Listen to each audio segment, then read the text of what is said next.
Graça e paz, meus amados. Amém. Graças a Deus, nos dá vitória por nosso Senhor Jesus Cristo. Vamos então iniciar a nossa escola bíblica de férias. A nossa ênfase é princípios de interpretação bíblica. Bem, queridos, é óbvio que algum irmão, talvez até grande parte, por simplicidade, não é? Não por ser obtuso, mas por simplicidade mesmo, não é? Pode fazer a pergunta, pode se perguntar no que isso vai nos edificar. Que assunto como este vai produzir algum resultado proveitoso para a igreja? Eu digo isso para a simplicidade nossa, não é? Mas vamos entender um pouquinho primeiro, que a coerência de tudo isso. Nós temos, de alguma forma, trabalhado no despertamento dos irmãos para a leitura de um livro. Todo mês temos feito isso. E espero que os irmãos não apenas colecionem os livros, não fiquem apenas à espera da ministração do pastor, mas que haja em cada um dos irmãos a disposição de ler. Isso é muito importante, principalmente para o perfil da nossa igreja. Que perfil é esse?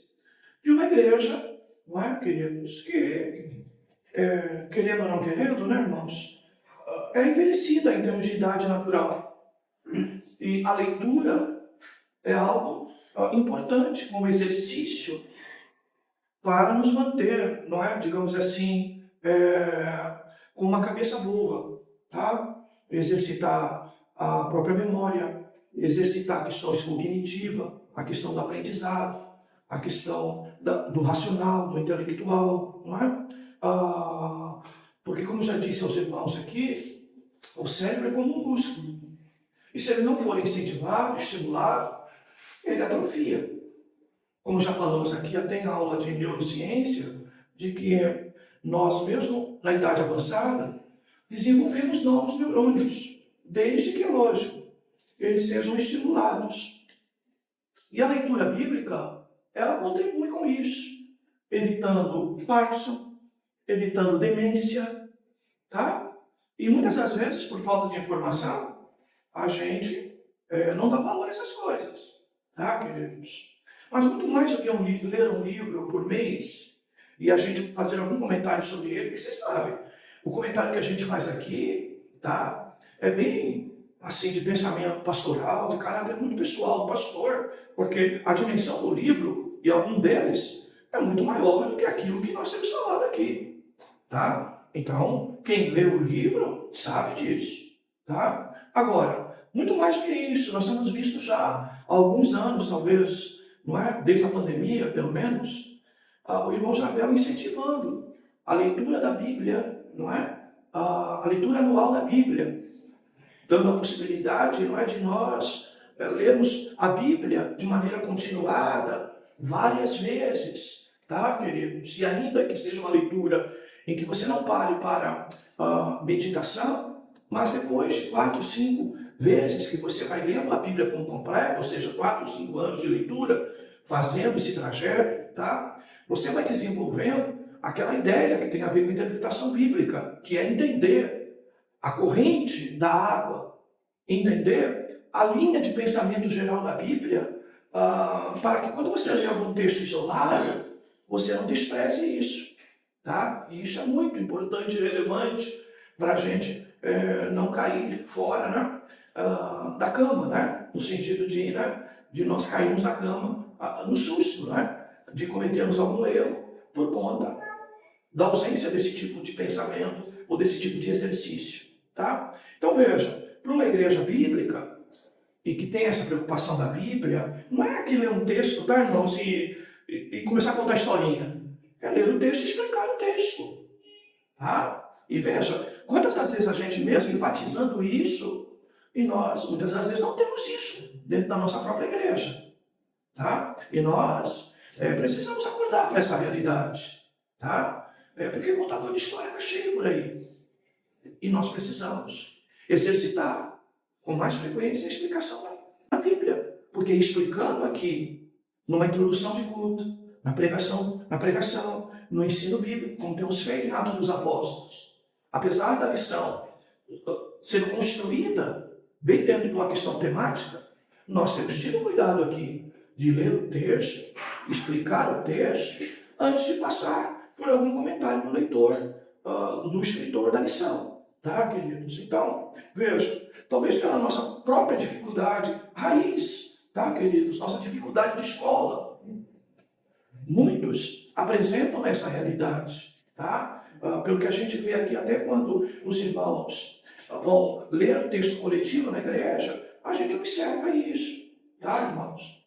A leitura onde a pontuação não fica clara, tá? E a pontuação está ali, ela é importante, ou para enfatizar, ou exatamente para reiterar aquilo que vamos falar muito nessas aulas, que é o sentido.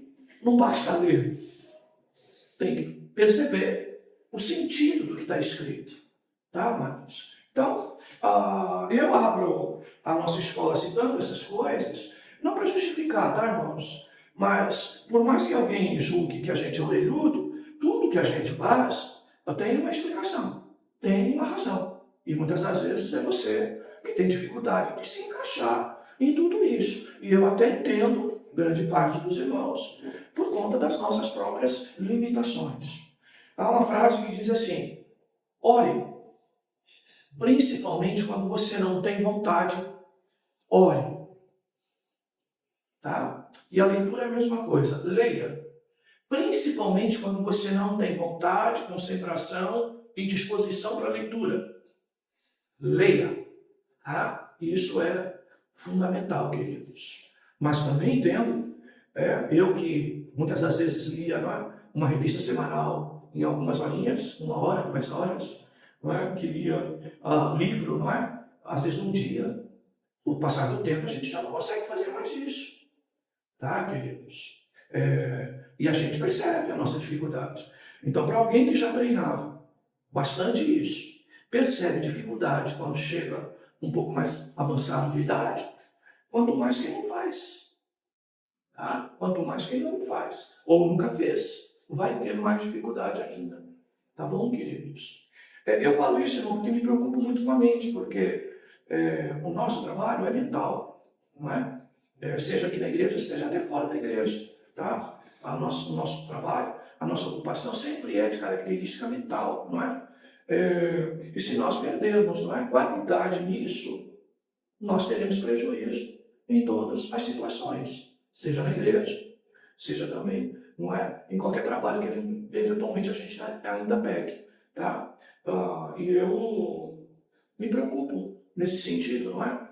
De que aquilo que Deus me passa de preocupação a respeito da minha própria saúde, devo compartilhar isso com os irmãos, tá? Ainda que a gente saiba, não é, de que às vezes a gente está indiferente a essas coisas, mas ela é importante, tá, queridos? Ela é importante.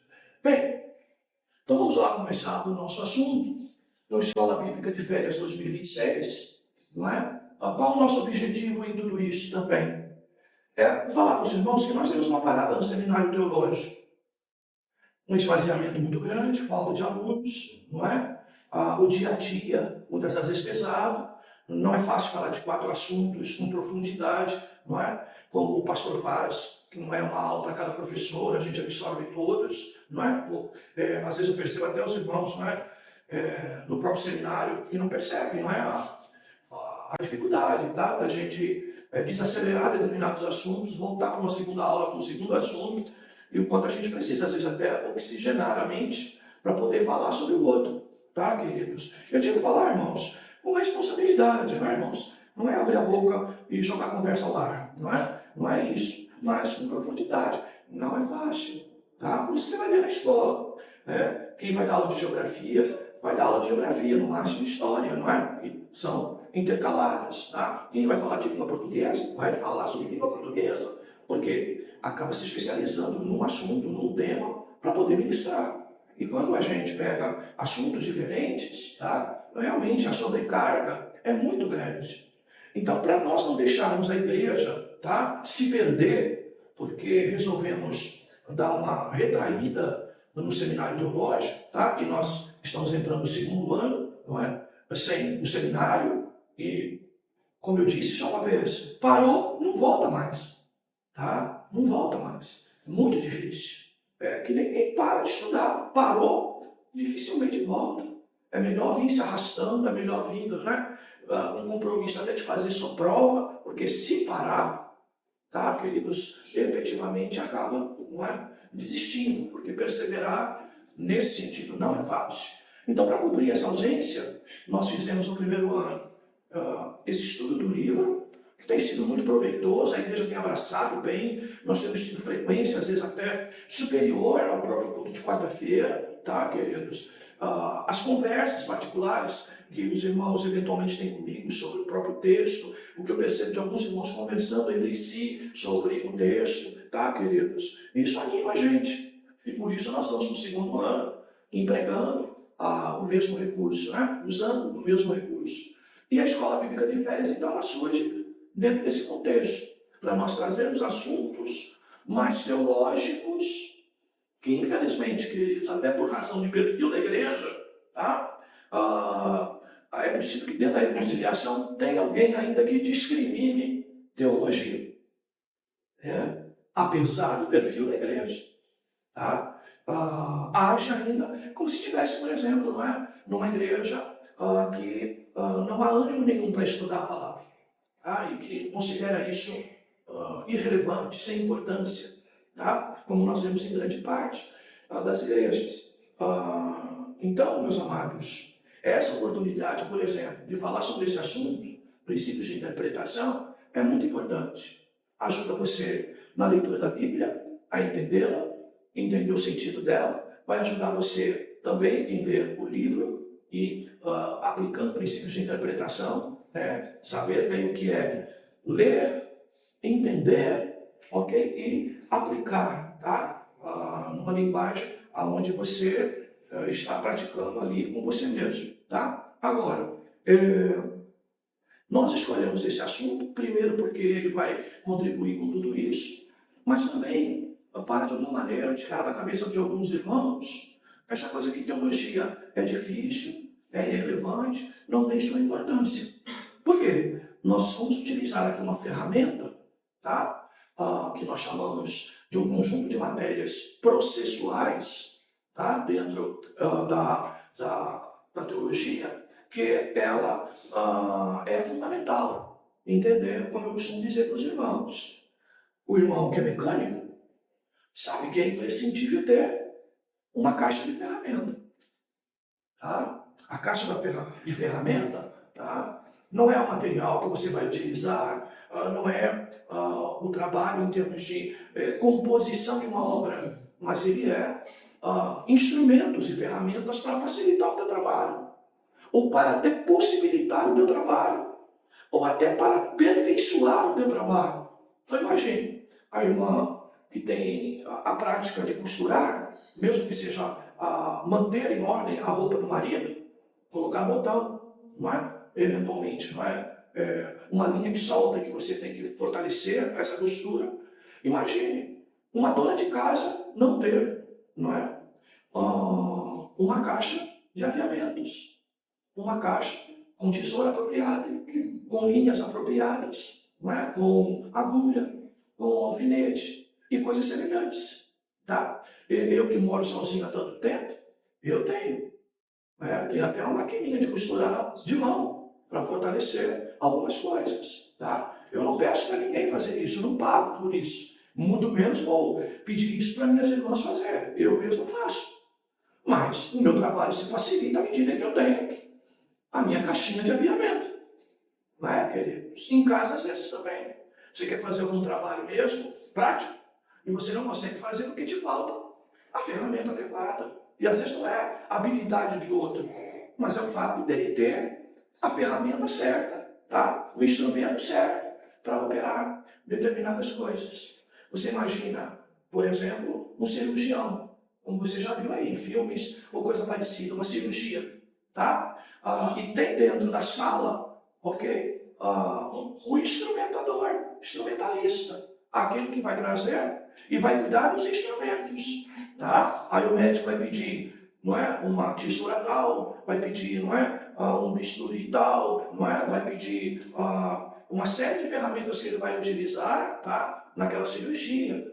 E isso é princípios de interpretação que nós vamos ver. São ferramentas de como eu melhor potencializo as minhas condições de compreensão da palavra, da compreensão do estudo. Tá? Por quê? Nós precisamos de ferramentas para fazer isso.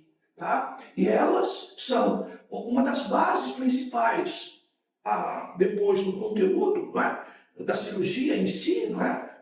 Do trabalho em si. Ela, sem dúvida, ela é um conjunto de matérias que, com certeza, vai potencializar a nossa compreensão, o nosso estudo e até a nossa pregação. Tá? Então, hermenêutica, homilética, ok, queridos? Conhecimento de gramática, tá? Tudo isso é importante, tá, amados? Tudo isso é importante. Então, de novo, eu reitero, a nossa explicação, meus irmãos, é exatamente porque queremos uma igreja que tenha realmente característica de uma igreja de ensino. E se eventualmente essa questão do ensino não pode só ser uma ênfase de quem prega ou de quem ensina, mas também daqueles irmãos que estão na igreja ouvindo e aprendendo a palavra, porque isso vai possibilitar oportunidades para facilitar a evangelização, facilitar um diálogo doméstico, facilitar, não é? O seu próprio estudo bíblico, a sua própria vida espiritual, tá? Isso é muito importante, tá? Vamos lá. Então, a primeira coisa que nós perguntaríamos, não é? Até aproveitando o texto que ainda está fresco na nossa cabeça, tá? Que é o texto de Atos 8:30, que a grande pergunta é: entendes tu o que lês? Tá, queridos? Esta é uma das ênfases muito importante, muito relevante que nós precisamos ter, tá? Então, vamos lá no texto. Atos dos Apóstolos, capítulo 8.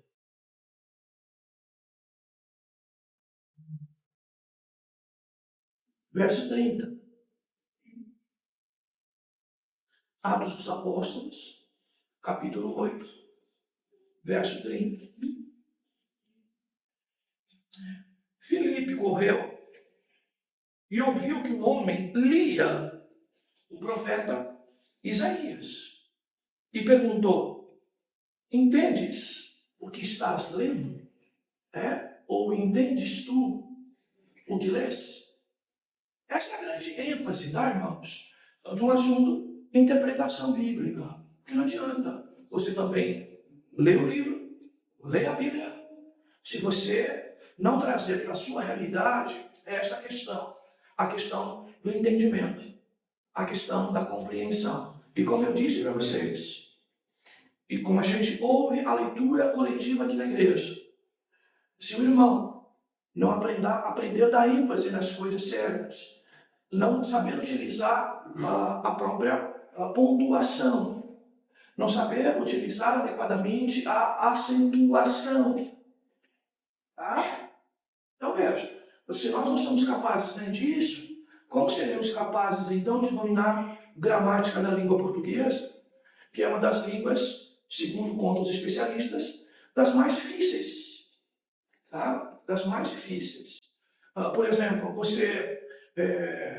questão de pronúncia, não é? Questão de diálogo, para mim é difícil qualquer tipo de língua, não é? Seja o inglês, seja o espanhol, principalmente, como segunda e terceira língua obrigatória. Mas, veja, a gramática do inglês, irmãos, ela é uma dificuldade de 10% da gramática da língua portuguesa. É simples.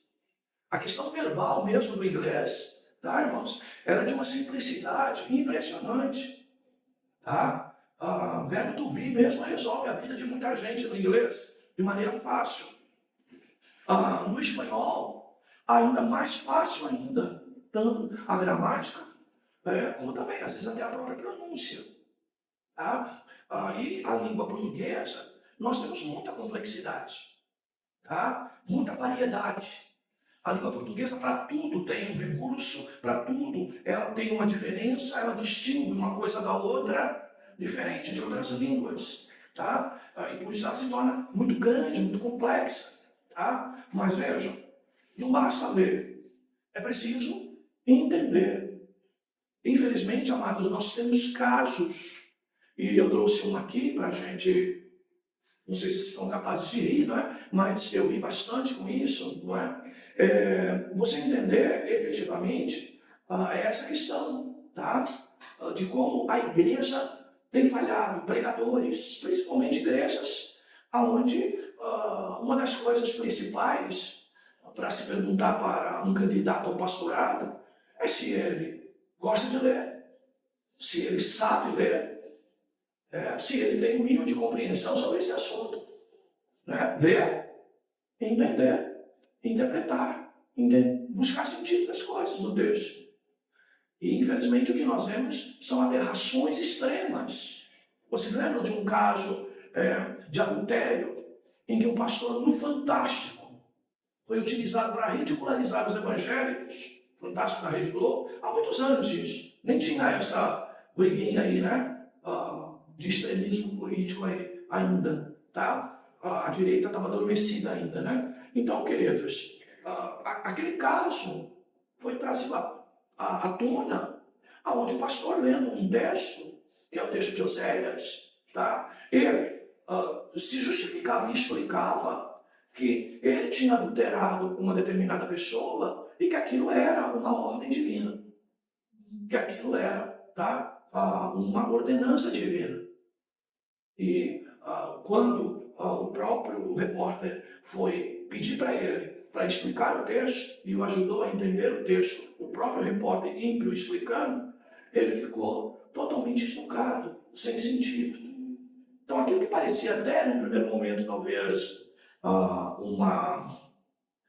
uma imoralidade do pastor, tá?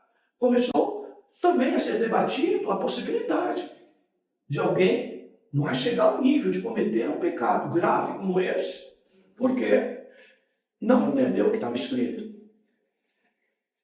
Queridos, muito sério.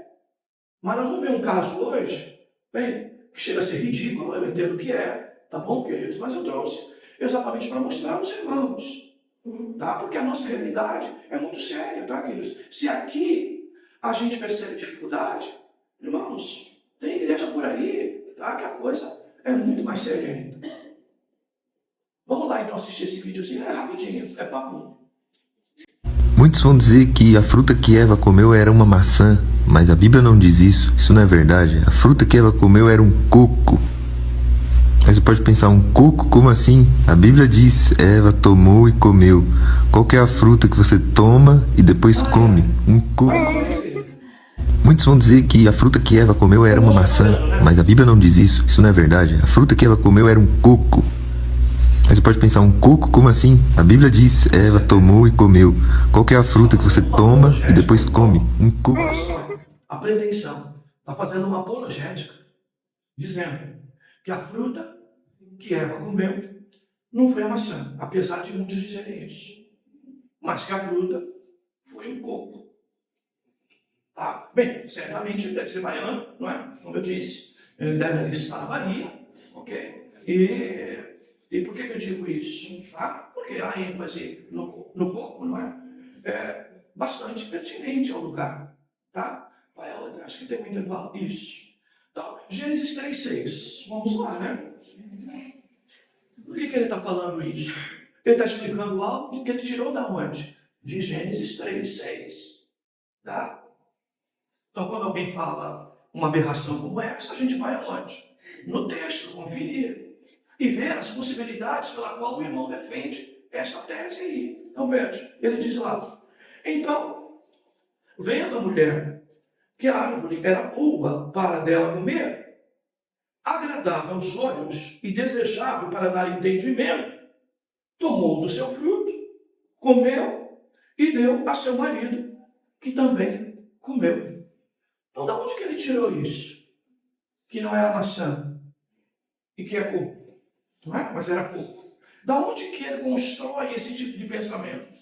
Da onde vem essa sua interpretação? Primeiro, ele já sai de uma base errada, não é? Porque, mesmo que muitos digam, o fruto não é a maçã. Não se trata de um fruto comum, tá? Segundo lugar, muito menos, tá? A questão do coco. Então, não é apenas, não se trata apenas de trocar, não é? Esse fruto aí pelo fruto normal e natural. Até porque, queridos, a árvore da ciência do bem e do mal pode ser uma específica, esse fruto dela, ou pode ser qualquer árvore que Deus disse, dessa você não come. A questão aí não é o fruto, a questão aí é a obediência. Tá? Então, se Deus disse, não é isso, nisso você não vai participar, fim de papo. Não importa se é a maçã, se é o coco, até porque se essa construção que é feita, tá, queridos, ela, nos dias de hoje, por exemplo, seria o quê? A fruta mais utilizada dentro desse contexto de sedução, não é? O próprio morango, né? Que é muito utilizado hoje em perversões sexuais, inclusive, em termos de sedução. Tá? Então, queridos, qual é o critério utilizado? O que está no texto que possibilitou o nosso irmão a cair nesse erro, nessa aberração? Tá? Irmãos, aquilo ali não é construído do nada, tá? Você vai ver um púlpito, é uma igreja, tá? Tem um obreiro lá atrás, pastor, presbítero, eu não sei, tá, irmãos? Isso é real, tá? Isso foi um corte de uma pregação inteira, mas isso é real. Não foi construído apenas para gerar esse riso, não é, que nós tivemos aqui. Não. O que é? Quem me fala? Quem é o baiano que se propõe a entrar na cabeça do baiano lá e dizer, olha, ele foi por esse caminho aqui. Ele foi pelo caminho do tomar. É o verbo tomar. Ele toma e come. Porque o corpo tem a água e a carne. Ele toma água e come a carne. Talvez seja essa a ideia dele, porque ele tomou o verbo tomar. Aí ele construiu esse pensamento. Perfeito. É exatamente isso. Tá, queridos? Ele usou o verbo tomar aí como o verbo beber. Tá? A ideia de beber. Tá? Então veja, e por conta disso, tá? Essa ideia, né, de que ele primeiro bebeu. Por quê? Porque o coco, naturalmente, você primeiro, não é? Bebe o líquido mesmo. Nós vamos ali na praia, né? Irmão Fátima, vamos ali na praia, pedimos um coco, o rapaz faz o furinho para colocar o canudinho, a gente toma água, e depois a maioria de nós pede para abrir o coco, para então nós comermos, não é? Este conteúdo. Tá bom, queridos? Certamente ele utilizou isso. Tá? Então, vamos para a sequência? Vamos completar a fala dele, então. Ele explica o texto. Muitos vão dizer que a fruta que Eva comeu era uma maçã, mas a Bíblia não diz isso. Isso não é verdade. A fruta que Eva comeu era um coco. Aí você pode pensar, um coco? Como assim? A Bíblia diz, Eva tomou e comeu. Qual que é a fruta que você toma e depois come? Um coco. Queridos. Bem, irmãos, eu sei que isso é de uma, né, talvez de falta de criatividade do pastor, né, trazer esse tipo de coisa. Mas para você ver o que ocorre dentro das nossas igrejas. É por isso, irmãos, que pessoas de algum nível, tá, escolar desprezam a igreja. É por isso que igrejas como presbiteriana, tá, em parte também batista, mas mais presbiteriana, agrega tantas pessoas de bom nível. Por quê? Porque a igreja estimula esse tipo de coisa. Tá? Mas você vai no baixo evangelho, tá, que eu chamo de baixo evangelho, que é pentecostal, infelizmente neopentecostal, tá, queridos? Nós temos a grande massa da igreja de pessoas que são sempre analfabetas, tá? E que a igreja, inclusive, tem dificuldade, tá, queridos, em relação a isso. Eu já fui condenado na Assembleia de Deus porque preparava uma aula para dar. E fui condenado dentro da igreja, fui levado até ao grupo de diretoria da igreja, pastorado da igreja, chegou até o presidente da igreja, porque eu não li a lição. É possível que alguém também aqui na igreja, né, tenha esse tipo de percepção. Pastor, não lê a lição. A lição é para você ler, querido, para você ler em casa. Como é minha obrigação também ler. Eu venho aqui, monto uma aula e dou a aula. E você que leu a lição, localize a aula dentro da lição. Mas é possível. Eu repito, tá? Nós por conta de simplicidade. Mas tem gente obtusa, que sempre procura algo para criticar. Tá? Mas os simples, às vezes, por simplicidade, pode pensar nisso. Eu já ouvi aqui na reconciliação. Para que eu vou comprar a lição? O pastor nem lê a lição no culto, nem usa muito a lição. Mas se ele lesse a lição, ele saberia que o assunto é a lição. Só que eu não sou papagaio para ficar repetindo a fala do comentarista. Tá, queridos? Então, vejam essa realidade. Segue, querido.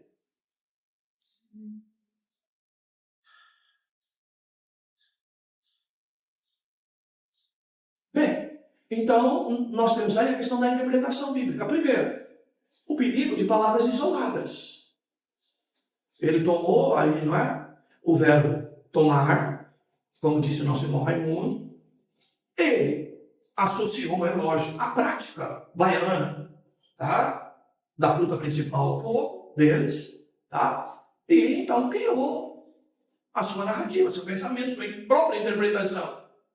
Outra coisa que ele faz é a prática perigosa do método indutivo.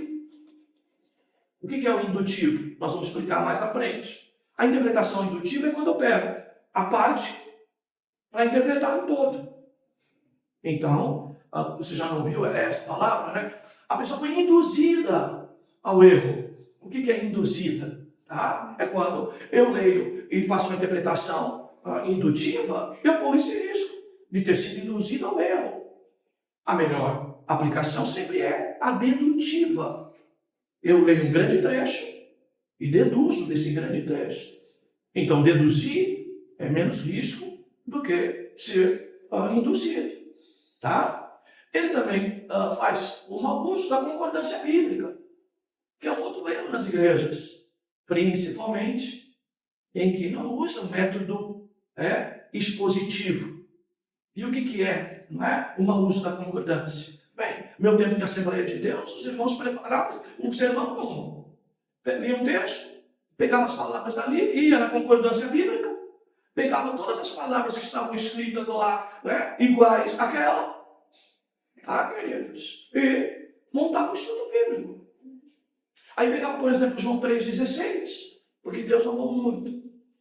E pegava 1 João 2,15, não ameis o mundo. E não sabia diferenciar as duas coisas. Tá? Mas a palavra mundo de João 3,16, original é uma. 1 João 2,15, a palavra mundo é outra. Quer dizer outra coisa. E aí eu fico utilizando palavra por palavra, palavra por palavra. O irmão pregava, né? Dava um grande estudo, isso geralmente era chamado do estudo do modelo assembleiano de que eu vivi. E isso é apresentado para a igreja. E às vezes um texto, ou uma palavra de um texto, não tinha nada a ver com o outro. Por quê? Porque não se lia com o texto para se deduzir. Tá? Outra coisa que ele vai buscar é a exegese. Por quê? Ele fortalece seu pensamento buscando o coco do lado de fora da Bíblia, a prática de beber a água do coco e depois comer o coco, e ele traz isso para dentro da Bíblia para explicar alguma coisa dentro da Bíblia. Não é assim que se faz. É sempre de dentro para fora. Nunca de fora para dentro. Tá? E também ele fala, então, de uma experiência sem Bíblia. Tá? Nós não somos contra a experiência. Mas a experiência deve vir proveniente, tá? De uma sustentação bíblica. Senão, eu não posso utilizar isso como referencial, não é? Para questões de bibliologia, para questões, inclusive, de interpretação bíblica. Então, vejam, os erros do nosso amado irmão aí. Tá? Você vê. E o que acontece lá? Talvez ele tenha até mais habilidade em falar do que eu. A oratória dele é muito boa. A própria argumentação se tornou boa. E muita gente ainda que diga, não é o coco, mas o que ele explicou tem tudo a ver, pode acreditar até nessa possibilidade. Tá, queridos? Então veja, a igreja não deve ser concurso de quem fala melhor ou quem fala pior, mas de quem fala corretamente, que é fiel àquilo que está escrito. Tá, queridos? Nós podemos cometer erros, nós podemos ter alguma dificuldade de falar, e isso se resolve também. Oratória também é uma outra ferramenta importante de falar. Irmãos, quando eu era menino, eu falei muito diante do espelho. Preguei muito para o espelho. Não é? E depois aprendi. Tinha que primeiro pregar para mim mesmo. Então é bom pregar diante do espelho. As primeiras aulas que nós tivemos aqui de CTLEC, que foi gravada, e que eu fui ouvir, meu Deus, detestei minha voz lá. Tive que me acostumar com ela. Porque às vezes para elaborar a prova, eu tinha que voltar a algum assunto. Relembrar algum tipo de matéria, 2, 3 meses, às vezes até um semestre, não é? O assunto que havíamos falado no princípio do semestre, da prova, e preparar uma prova no final do bimestre, do semestre. É muito tempo, tá? Mas isso é uma forma do quê? Da gente observar os nossos erros. É uma forma de nós corrigirmos os erros. Tá? Sério. Veja, outra coisa que eu posso fazer quando me vejo em situações como essa, que apresentam algum tipo de dificuldade na leitura, mas ou nessa, que provavelmente não apresentou nenhuma dificuldade de leitura, apenas o irmão foi induzido ao erro, por questão da sua experiência, por questões, não é, de não entender bem a questão verbal ali. Tá? Mas o que eu tenho que aprender a fazer? Buscar auxílio de outras traduções. Eu acompanho o pastor Nicodemos nisso. Quando alguém pergunta para ele qual a melhor tradução para eu ter, para eu ler a Bíblia, ele diz, não existe a melhor. Existem as melhores. E você tem que aprender. Eu sempre discriminei NVI. Linguagem de hoje, quando apareceu, inclusive, meu Deus do céu. Mas depois, acabei encontrando caminhos como esse, de que uma outra tradução vai utilizar palavras que vai deixar o texto muito mais claro e vai evitar o meu erro, ou vai me ajudar até a ampliar meu entendimento. Porque um dos problemas nossos, apesar de toda essa ênfase que eu dei à concordância, um dos nossos problemas é vocabulário. Então eu consigo pregar a mesma mensagem, parecendo que ela é diferente e não é a mesma mensagem, ou não é maçante, simplesmente utilizando outros recursos de vocabulário. Tá, queridos? Mesmo na oração. Já viu a oração da igreja? Mesmo de obreiros, quando levantam voz, se torna repetitiva e a mesma, porque o irmão começa com a mesma palavra, desenvolve as mesmas coisas nas mesmas palavras, toda a oração que faz. Aí parece que a oração de hoje é a mesma oração do culto de ontem, de antes de ontem e de 3 ontem. E o que é isso? Não é oração, isso é missa, é repetição. Tá? Então, eu devo reiterar, eu devo orar as mesmas coisas, mas eu posso fazer isso por caminhos diferentes. Mas para isso tem recurso. Então vamos ler aqui, eu trouxe aqui o texto lá. Eu não sei, eu fui buscar a linguagem de hoje, e por incrível que pareça, né, eu vi outras algumas, mas veja, ela trocou uma palavra, trocou a palavra, substituiu a palavra, tomou por apanhou. Apanhar, de pegar, de colher, de retirar. Tá? Vejam, aqui na linguagem de hoje, ela diz assim, a mulher viu que a árvore era bonita e que suas frutas eram boas de se comer. Primeira questão do verbo, não é? E ela então pensou, como seria bom ter entendimento? Pensou, não é? E aí depois, apanhou uma fruta. Olha só, apanhou. Que alguém poderia dizer que apanharam, né? De que alguém bateu nele. Mas se você juntar tomar e apanhar, e associar os dois verbos, você vai ter um entendimento mais próximo da realidade. Porque, lógico, você não pode pegar e apanhar isoladamente. Você pode cair em outro erro. Tá? Mas se você pegar, tomar com apanhar, tá? Você vai associar ao pegar, tá? Alguma coisa. E aí ele segue. Apanhou a fruta e comeu. E deu ao seu marido. E ele também comeu. Outra coisa interessante, irmãos, além de uma versão, para eu identificar palavras que podem melhorar o sentido dela, tá? Dando essa variedade, tá, queridos? Porque, veja, aqui não é concordar uma expressão de um texto com outro texto totalmente diferente.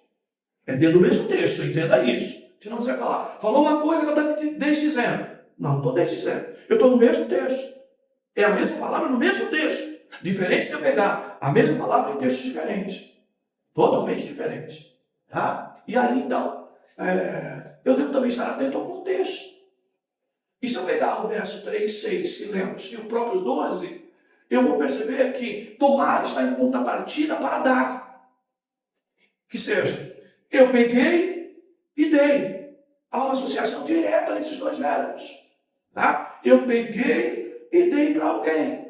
E a palavra comer está sempre relacionada com comer. Então, se você pegar o verso 12, ele vai dizer lá, respondeu então o homem, a mulher que me deste, deu-me, dá-me. Deu por quê? Porque estava de posse dela. Por que estava de posse dela? Porque ela tomou, ela pegou. Então, o que estava com ela, que ela pegou, que ela tomou, que ela apanhou, ela então deu. Porque eu só posso dar aquilo que está em minha posse. Então, eu faço esse tipo de associação. Tá? E aí, então, eu comi. Então, vejam que o verbo comer, ele tem correspondência, tá? Direta, ele com ele mesmo, que é uma outra ação. Tá? Então, a ação de pegar me dá a condição de ter. E a condição de ter, a possibilidade de eu oferecer ou de eu dar. Tá, queridos? Bem, pode parecer um pouco complexo, às vezes simplório demais, tá? Mas vejam, é importante para eu não cair em certos problemas. É lógico que mais para frente, Deus nos dando graça, a gente traz outros casos. Tá? Segue. Agora, pensa um pouquinho, agora nós vamos ver um vídeo interessantíssimo. Eu recentemente, estava fazendo um trabalho em que existia um pouquinho de compreensão de italiano, por causa de um software desenvolvido na Itália, e que agora estava lá no escritório de um amigo meu, que às vezes eu ajudo ele, hoje muito mais home office, né? Algumas dificuldades para entender algumas coisas, então é lógico, não é? Eu tive que consultar algumas coisas relacionadas à língua italiana, que eu não conheço, bolufas, tá? Para poder compreender algumas coisas. E aí, então, me deparei com este vídeo que nós vamos ouvir agora. E aí você vai ver o valor daquilo que quando nós falamos que texto fora de contexto é pretexto. Tá?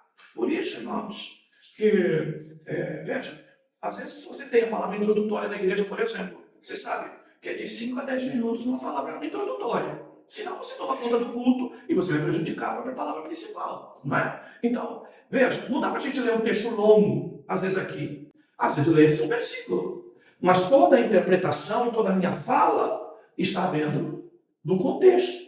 Eu não preciso ler o texto todo, mas eu preciso explicar, ensinar de acordo com esse contexto. Por quê? Porque eu não tenho tempo para ler, não é? O Salmo 119 inteiro, para dar uma palavra de 5 minutos e depois ficar dizendo até que é pouco tempo. Não posso. Eu tenho que me adaptar à questão do texto.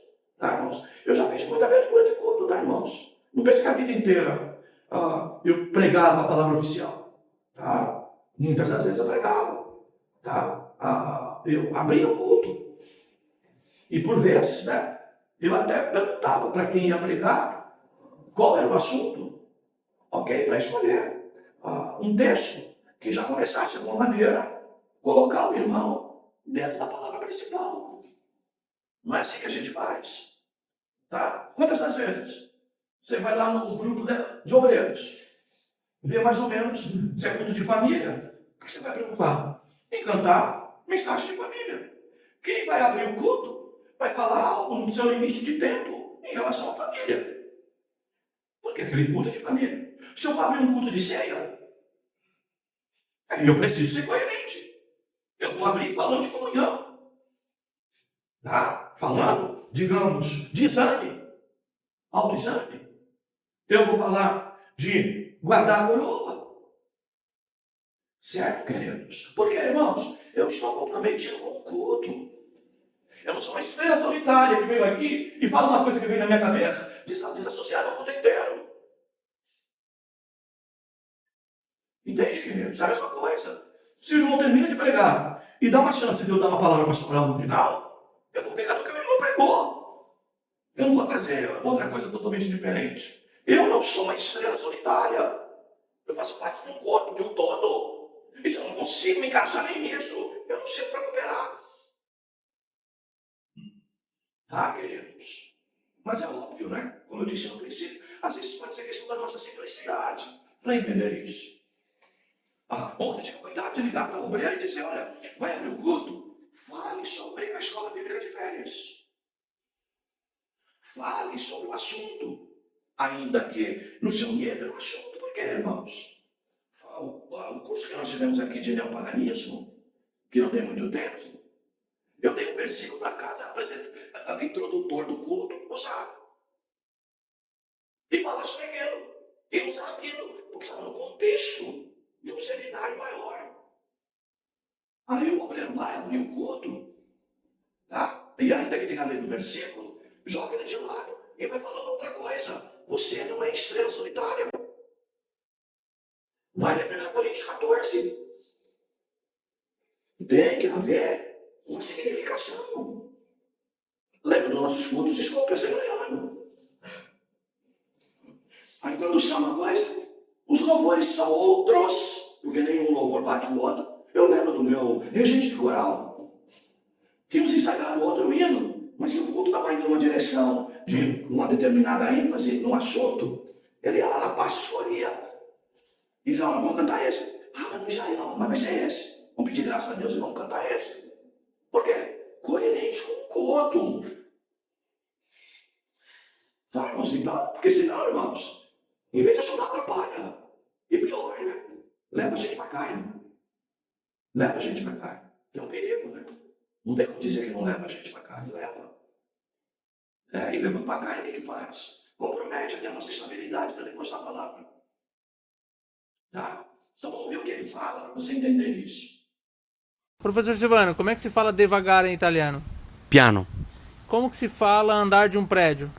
Piano. E como que se fala piano, de tocar piano? Piano. Como que se fala plano em italiano? Piano. Como que eu sei distinguir o que é o quê? Pelo contexto. Aí o segredo é esse. É pelo contexto. Por isso que estudar italiano com grupos de palavras únicas é super ineficiente. E o cérebro não gosta. Ele tem dificuldade de decorar o significado da palavra solta. A gente sempre tem que aprender dentro de um contexto. Vejam, queridos. Vamos voltar mais uma vez. Para você entender o que eu estou falando. E para você perceber, meu irmão, que aqui não existe um orelhudo. E o que a gente fala com conhecimento de causa. Tá? A gente não vem aqui brincar de interpretação bíblica. Nós vamos trazer uma coisa que ainda que tenha dado muito trabalho, não é? Achar essas coisas, procurar essas coisas, não é? Mas, querido, para você entender o valor do que nós estamos falando. Tá? Para que você vai entendendo o valor, você se desarme e abrace o que a gente ensina. Porque senão, queridos, nós vamos ter culto nisso. Eu abro o culto, eu canto o culto, eu prego o culto, eu faço tudo. Ou então eu assumo o modelo pentecostal. De 500 participações, de 10 irmãos utilizando a tribuna, e cada hora Deus fala uma coisa diferente. E o que acontece no final? O que é realmente a voz de Deus? E como diz aí no próprio campo profético aí do modelo pentecostal, não é? Assim diz o Senhor. Aí levanta outro e diz, o Senhor não diz nada assim. Aí complica, né, irmãos? Aí complica. Olha só, vamos ouvir de novo. o italianinho aí. Professor Silvano, como é que se fala devagar em italiano? Piano, Como que se fala andar de um prédio? piano, E como que se fala piano de tocar piano? piano, Como que se fala plano em italiano? piano. Como que eu sei distinguir o que é o quê? Pelo contexto. Aí o segredo é esse, é pelo contexto. Por isso que estudar italiano com grupos de palavras únicas é super ineficiente. E o cérebro não gosta. Ele tem dificuldade de decorar o significado da palavra solta. A gente sempre tem que aprender dentro de um contexto. Você pode me ensinar italiano? Você vê lá no grupo. Eu vou te ensinar. Tá? Mas não vou, tirei só a propaganda dele. Então, queridos, esta é a ênfase. Qual é a ênfase, irmão? O contexto. Tá? Então, eu tenho texto, eu tenho contexto. Eu posso usar um contexto imediato e isso me satisfazer, me trazer resposta. Às vezes o imediato é 2 versículos antes, 2, 3 versículos depois, tá? Ou então, eu preciso ter um contexto amplo.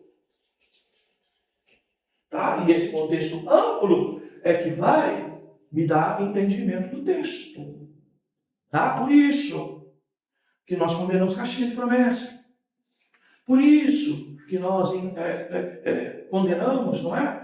Todo esse tipo de prática, porque às vezes ele cria uma palavra, ou melhor, ele cria uma ministração em cima de algumas poucas palavras que não dá o real que eu tenho que buscar, que é o quê? O sentido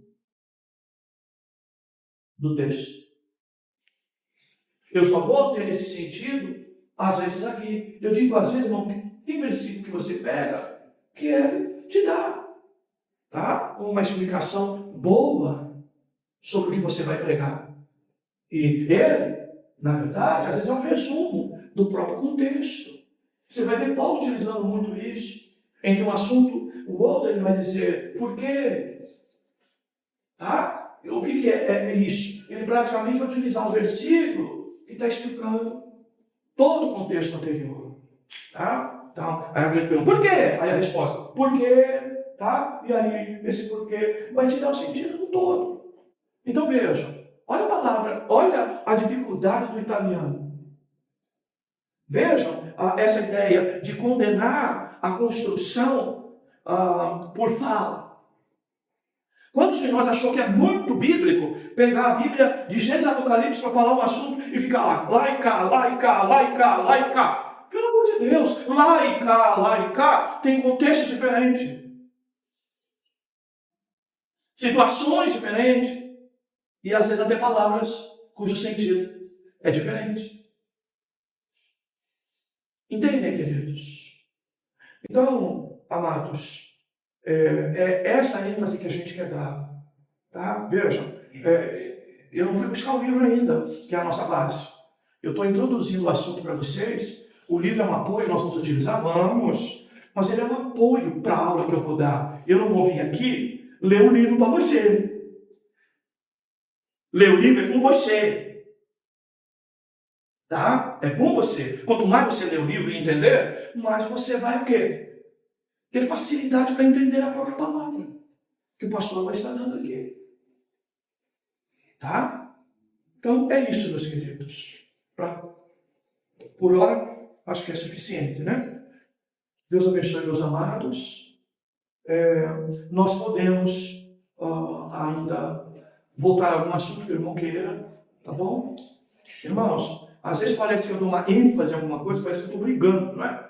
Não pensa assim não, tá, irmãos? É um esforço para enfatizar algumas coisas. O meu objetivo é que você aprenda. E a minha obrigação aqui é ensinar. E ensinar quantas vezes for necessário. Até no meu pior dia. A minha obrigação aqui é ensinar. Eu quero estar em Hebreus 13. Lembrai-vos dos vossos pastores que vos falaram a palavra. Quero ser lembrado pela palavra que eu sempre dei. Ou que sempre dou. Tá? Vamos lá? Jardel, quer falar alguma coisa? Dentro desse contexto aí, você só dizer alguma coisa, mas assim... Dentro do contexto. Você vai falar alguma coisa... Você já adianta alguma coisa para frente. Você vai falar alguma coisa dentro daquilo que eu falei. Isso nesse contexto, é o que o irmão está se referindo. Tá vendo, queridos? a gente teve, né, uma série de dificuldades. Acho que eu cheguei um pouquinho bem no final disso, né? Mas quando surgiu, por exemplo, a Bíblia Palavra-Chave, muitos irmãos utilizaram muito dela para fazer esse tipo de pregação. Tá? Acharam que tipo, descobriu o sentido da palavra nas línguas originais. E aí, que é um erro que até o bom apologético tem cometido, até o Vaidar tem deslizado nele, que é, faz um curso de grego, de qualquer outra língua, e aí pega, né, a palavra isolada, dentro de outro contexto, tá? E aí traz aquela palavra que tirou do grego, aí trouxe aquela palavra lá e não, a interpretação é essa. Despreza o contexto na nossa própria língua, despreza tudo isso. Né? Então a gente teve aí muita coisa, estou falando dos pregadores, assim, dos pregadores, de que utilizar esses recursos, entendeu? Porque assim, não é que a Bíblia Palavra-Chave está errada. O problema é que ela está explicando o sentido do texto, mas analisando todo o contexto. E quem pega um modelo simplesmente uma palavra isolada, vai cair nesse erro de interpretar todas as palavras só nesse contexto. Perfeitamente. E se você tem uma ideia do que é corpo, que a Bíblia fala, é exatamente isso. Tá, irmãos? Cada parte, cada membro do corpo trabalha para o corpo.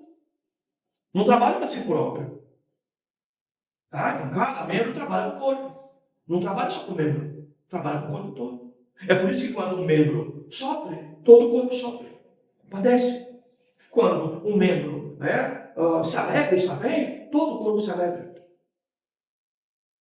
Então veja, se a gente quer construir uma igreja em que nós tenhamos, por exemplo, até partes de irmãos participando do culto, e é muito meu desejo isso, tá, queridos? A gente precisa entender tudo isso. E por que é muito meu desejo isso? É muito meu desejo isso. Por quê? Porque a gente sabe que assim a gente está animando o irmão a fazer a obra de Deus, o irmão se sente útil, o irmão começa a viver coisas que o próprio pastor às vezes sabe, mas por uma questão ética não sai falando, mas se ele entender bem e se enquadrar dentro do contexto, ele vai até quando for olhar em casa pela igreja, Deus, o pastor falou essa palavra.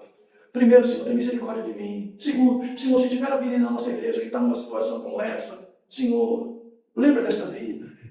Isso te dá até argumento para você até orar pela tua igreja. Por irmãos que você não conhece, mas que pela palavra você é antenado nela, você efetivamente faz esse tipo de leitura. Tá? Quer falar?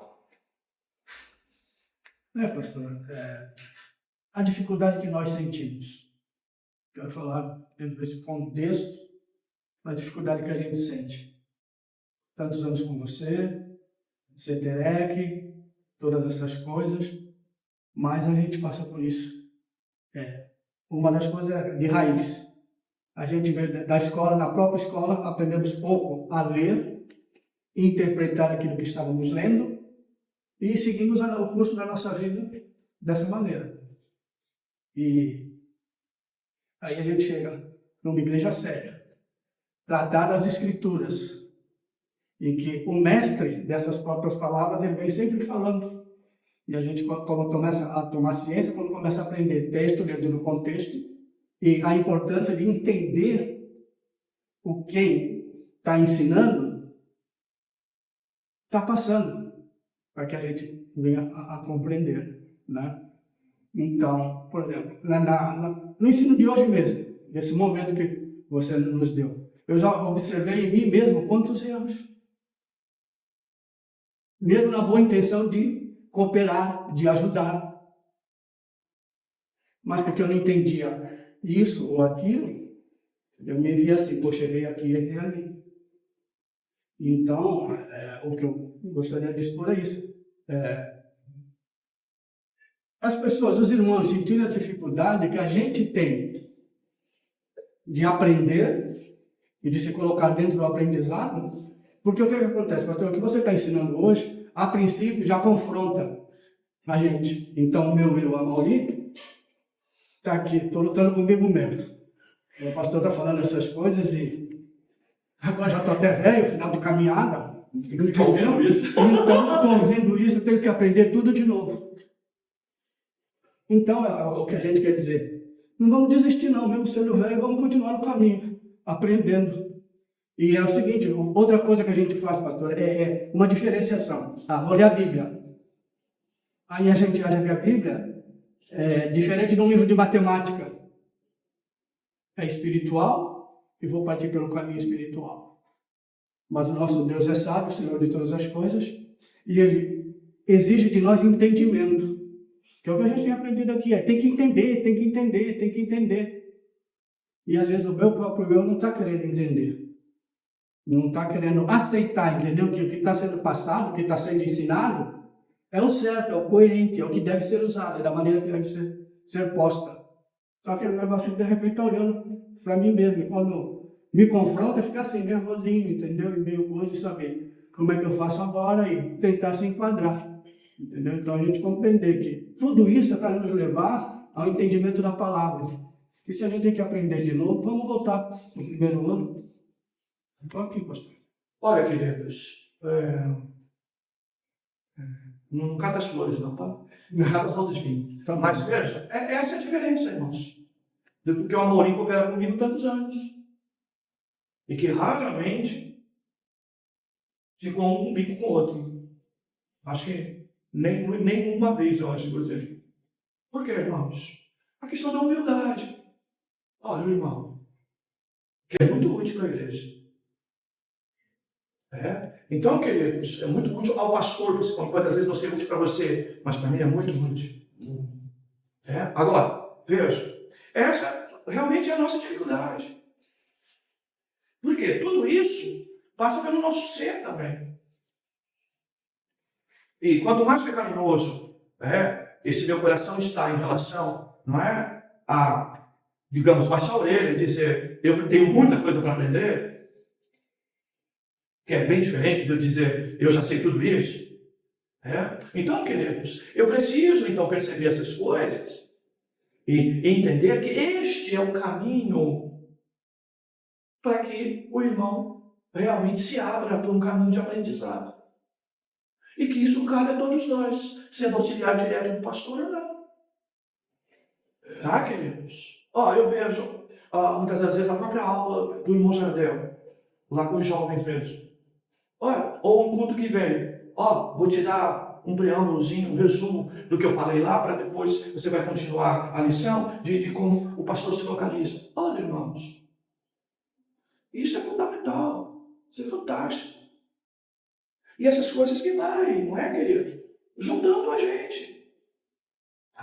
Então você vê, se nós não gostamos de pastor que cai de paraquedas aqui, desassociado da continuação da igreja, e que vai trazer coisas que nem sabe da igreja, ainda é óbvio que o Espírito Santo pode nos oferecer isso, é óbvio, e oferece, mas esse cuidado de eu estar inteirado com todas as coisas. Então veja, eu vou pregar na igreja, eu tenho que estar inteirado da igreja. Ou, ainda que não esteja, eu tenho que imaginar, não, o pastor está inteirado. É a responsabilidade dele. Então, eu vou procurar formatar em cima disso. Tá, meus amados? Então, essa humildade, né, irmãos, ela é fundamental para todos nós. Tá? Ela é fundamental para todos nós. Quer falar? Professor, quando o senhor colocou aí o vídeo desse italiano, eu tomei mais algo desse testemunho a respeito da palavra italiana, que ela tem vários significados no texto. Porque nós temos que saber que existe polissemia da palavra. Você pega, por exemplo, salvação ou alma dentro da Bíblia, dependendo do contexto, alma é sangue, alma é a pessoa mesmo e alma é a parte material do homem. Outro dia eu falei com o irmão, às vezes até espírito. Justamente, às vezes até espírito, por conta da polissemia da palavra. E quando o senhor falou aí da Assembleia de Deus, eu já fiz isso também por falta de conhecimento, ia lá no fundo da Bíblia, pegava a palavra boa, que tinha boa, e saía aplicando, sabendo que quando eu fui me inteirar das coisas, eu digo, e já ensinei isso, eu digo, não, querido, as palavras, ela é polissêmica, então você só vai conhecer o real significado conforme o contexto. Aquela mulher do fluxo de sangue de Mateus 12, alguém falou, Jesus falou para aquela mulher, vá que a tua fé te salvou. Aí eu olhando para o contexto até próximo, que tem um contexto ligado com um contexto remoto, que é mais amplo, eu entendi ali que aquela fé que salvou, porque a palavra salvação também é polissêmica, é salvar de um livramento, é salvar de uma enfermidade, é salvar de uma perdição eterna. E eu entendi ali naquela mulher do fluxo de sangue, que o Senhor está falando de salvação, de livramento da enfermidade a qual aquela mulher tinha. Então, se nós pegarmos palavras, como eu vi bastante ensino na Assembleia,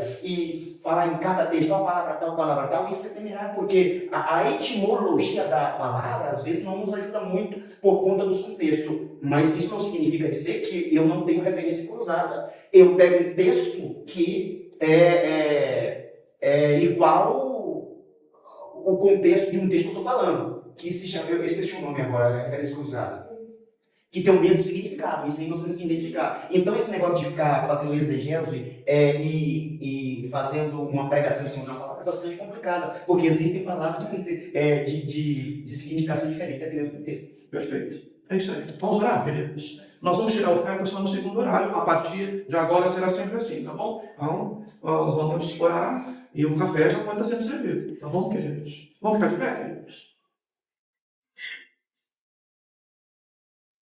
Nós voltamos às 11, tá? Obrigado, Senhor, por esse primeiro tempo. Obrigado por esse ensino bíblico. Obrigado, Senhor, ó Deus, pelo recurso que Tu nos deste nessa primeira aula.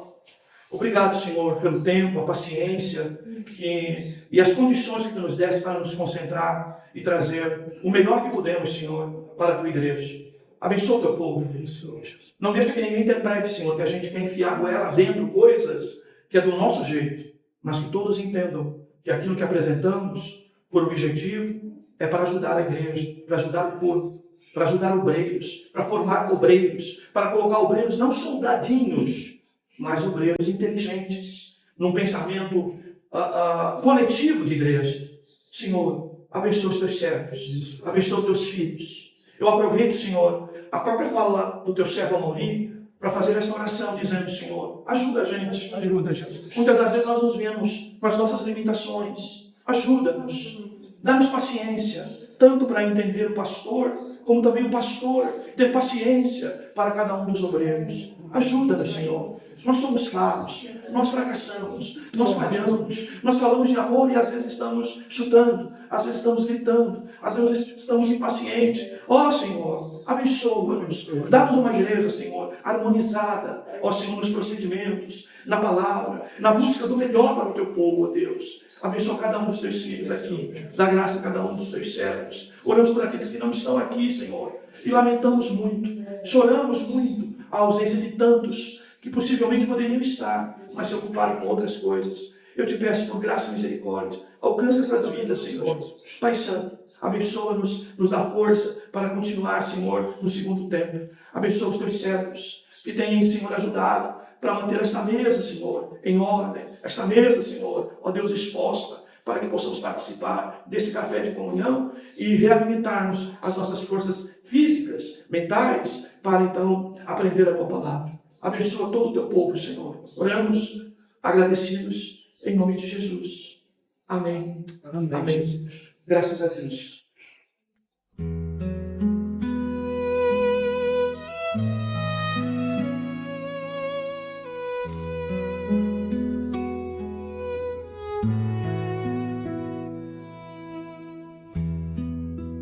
Quando passo fraquejar e o coração não suportar, é Cristo quem te toma pela mão e te ensina a descansar. Quando a fé parece um fio e a alma luta pra crer, é Cristo quem te chama com amor. Filho, em mim você vai viver.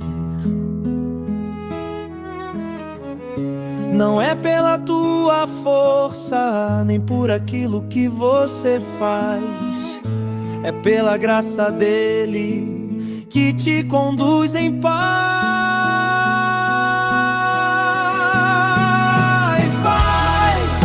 Na tua pouca força vai, levante a cabeça, vai, não tema o inimigo, vai. Jesus está contigo, vai.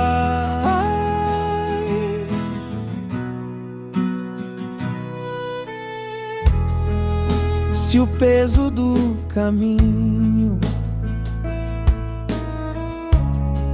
te fizer parar no chão, é Cristo quem te ergue com cuidado e renova o coração. E quando o medo sussurrar que você não vai conseguir, lembre, Cristo é quem te guarda e te ensina a prosseguir. É Ele quem te sustenta, é Ele quem te dá vigor, é Ele quem realiza toda boa obra em amor. Vai, na tua pouca força, vai, levante a cabeça, vai, não tema o inimigo, vai, Jesus está contigo, vai.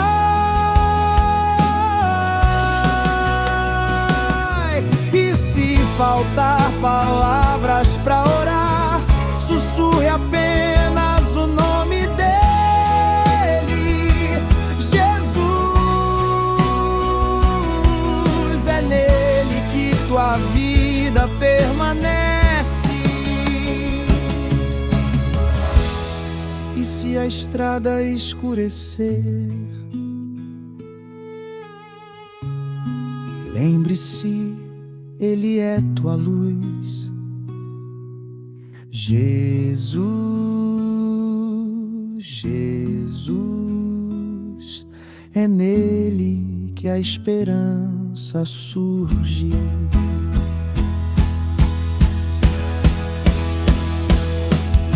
Vai, na tua pouca força, vai, levante a cabeça, vai, não tema o inimigo, vai, Jesus está contigo, vai.